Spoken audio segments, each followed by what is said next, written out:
বৃষ্টির পানিতে হাত দিয়ে মাত্র একটি দোয়া পড়ুন, আপনার মনের সকল আশা পূরণ হবে এবং আপনি আল্লাহ পাকের কাছে যা চাইবেন আল্লাহ পাক আপনাকে তাই দিয়ে দিবে। বৃষ্টির পানিতে হাত দিয়ে একটি দোয়া আপনাকে কয়েকবার পড়তে হবে।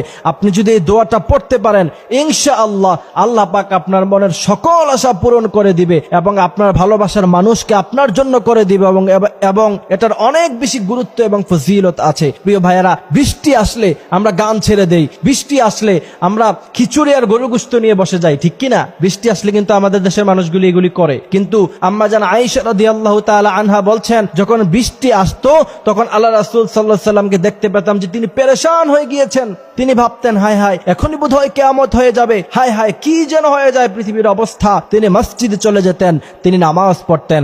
আম্মা জান আয়েশা বলছেন, আল্লাহ রাসূল সাল্লাল্লাহু আলাইহি সাল্লাম বলতেন, বৃষ্টির সময় দোয়া করলে দোয়া কবুল হয়। দোয়া কবুল হওয়ার কিছু গুরুত্বপূর্ণ টাইম আছে। তাহাজ্জুদ নামাজের সময় দোয়া পড়লে সেই দোয়া আল্লাহ পাক কবুল করে। দুই খুতবার মাঝখানে ইমাম সাহেব যখন খুতবা দেয়, দুই খুতবার মাঝখানে দোয়া করলে সেই দোয়া আল্লাহ পাক কবুল করে।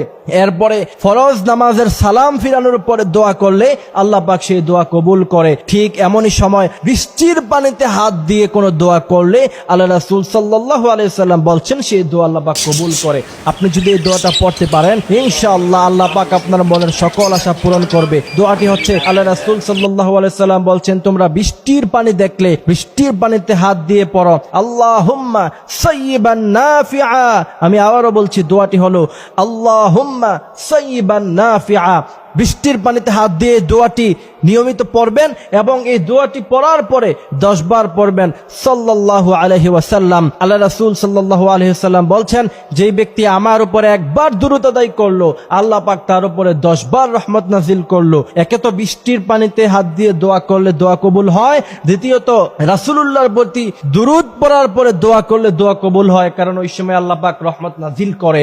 আপনি যখন দুইটা কাজ একসাথে করবেন ইনশাআল্লাহ আপনার মনের যত চাহিদা আছে সব চাহিদা আল্লাহর কাছে বলে দিবেন, আল্লাহ পাক অবশ্যই এটা কবুল করবে। ওয়ালিল্লাহি খাযাইনুস সামাওয়াতি ওয়াল আরদ ওয়ালাকিন্নাল মুনাফিকিনা লা ইয়াফকাহুন। আল্লাহ পাক বলছেন, পৃথিবীর সবকিছুই তো আমার কাছে আছে, তোমরা কেন মাজারে গিয়ে চাও, তোমরা কেন ধরাট্ট ব্যক্তির কাছে পড়ে থাকো?